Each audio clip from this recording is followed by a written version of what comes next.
What's up, guys? Another episode of Chalk Talks with Coach B. In the last video, we talked about Delta, the effect it has on price, and also how you can kind of use it to figure out the probability of your contracts. Um, if you missed that video, I think you should really start there before we get into this one. I'll put a link right below. Also, if you're really new to options and this is the first time you're watching any of these videos, check out this other link to this playlist I made that's basically starts from the beginning and it'll take you all the way up to here. That's options basics. Okay, today we're going to continue talking about the Greeks, this time focusing on gamma. The simplest way to put it is this: gamma controls how much delta will change as the stock price moves up by $1. In my last video, we talked about how delta affects how much your contract price is going to increase every dollar, right? But we found out that delta changes. It's not always constant. So every time your contract moves up $1, the delta is going to move and change to a new number. Then it moves up $1, your delta is going to change. Well, what changes your delta? Gamma.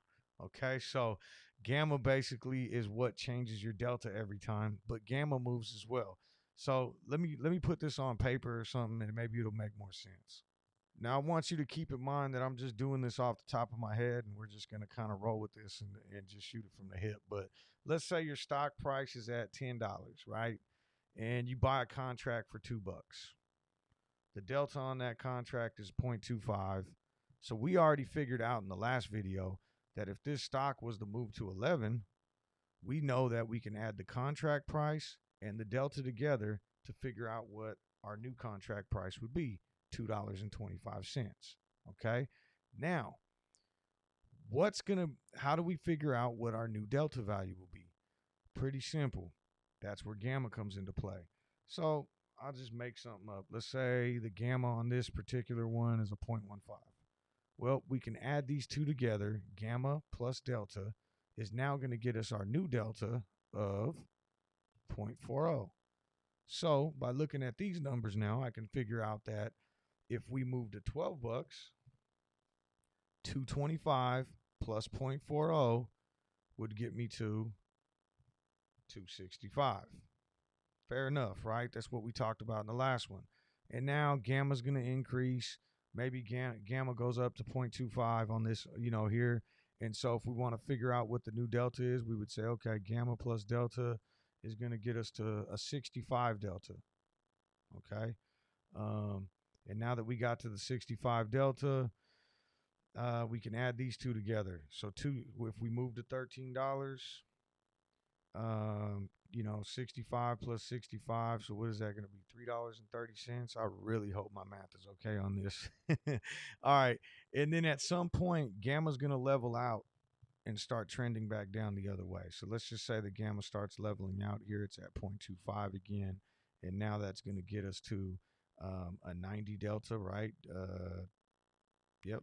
25 plus 65 is going to get us to 90. Okay.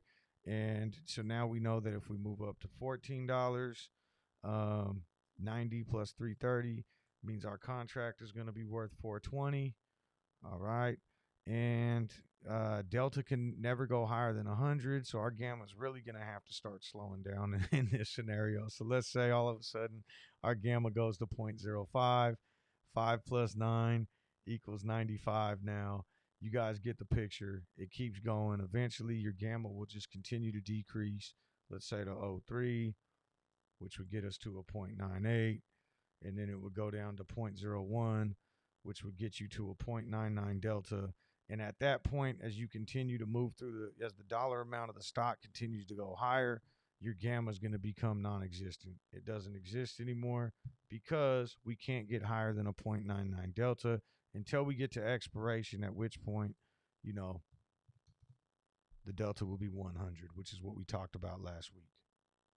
So now that we understand how gamma works in moving delta, there's something else I want to point out. Gamma is always going to be at its highest, meaning it's going to have the most effect on delta right around at the money. The further out of the money you are, or the further in the money you are, the lower gamma is going to be. Why? Because delta is going to be extremely low, as we talked about in the last video. When you're way out of the money, And it's going to take longer for gamma to kind of increase that as we get in the money. But once we get in the money, we can't go over a 0.99 delta. So your gamma is going to start decreasing until it becomes minimal, like we just talked about. Also, gamma is going to be at its highest closer to expiration. The further out your contracts are, like if you're getting something that's, a year out, 9 months out, your gamma is going to be really low. It's not going to have a huge effect on moving the contract price. But the closer to expiration you go, the greater effect gamma is going to have on your stock price. So before we go today, let's look at a real option chain and see if this makes more sense.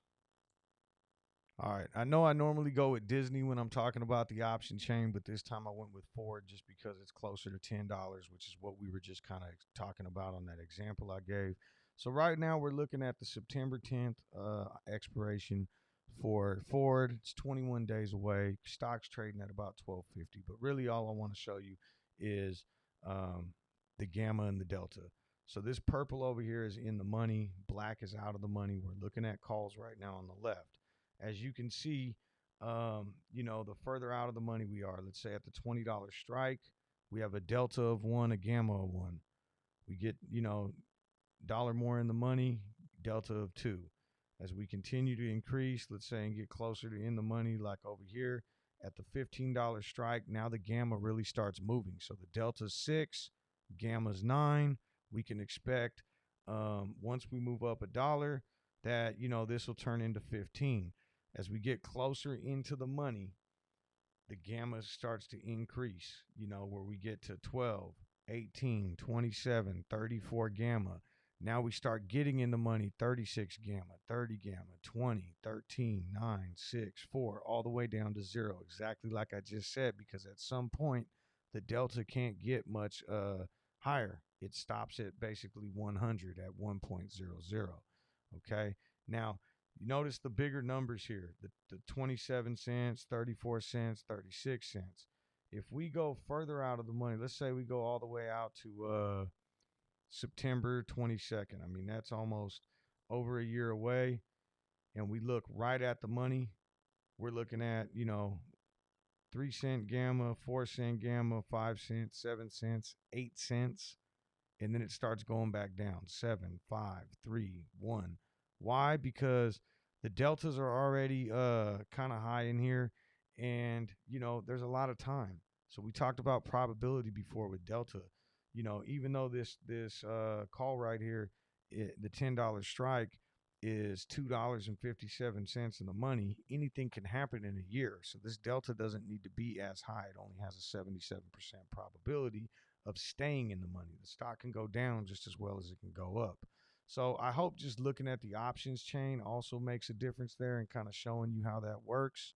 So at the end of the day, like, how can you utilize gamma, when you're trading options? I think it's important to sometimes take a look. I mean, near term at the money options can give you the most explosive moves. If they've got a large gamma, you're going to get a huge jump out of, you're going to get that first dollar movement. You're gonna, you're gonna go up by delta, and then your gamma is gonna help increase your delta, and it's gonna push it even higher. But at the same time, when you're going near term options closer to the money, if the play goes away from you and the stock starts going down, also realize that gamma is going to start deducting from the delta and taking away your options contract pricing just as fast, right? But either way, it's another tool to have in your arsenal. You understand how it works. You understand how it affects the delta. And next time we're going to move on to theta and then eventually vega. Once we get all the Greeks taken care of, then we'll start talking about options plays and strategies. All right. I hope you're enjoying the videos. If you are, please hit the like and subscribe button. Also, if you have ideas about a video in the future, I say it all the time, leave it below in the comments and I'll get on it. If you got questions, same thing, put them below in the comments. I love answering questions. Maybe there's something I didn't cover. I'll put it out in another video, or I'll get right back to you in the comments. And also come check me out live streaming in the mornings, Talking Stocks with Coach B, having a lot of fun, watching some of the stocks I'm invested in, as well as some of the stocks you may be invested in. Okay. So that's every day that the market's open. get started in pre-market, usually between 5 and 6 a.m. on the West Coast. But if you hit the subscribe button, turn on the bell notifications, you'll get notified as soon as I go live. All right, have a nice night. See you next time.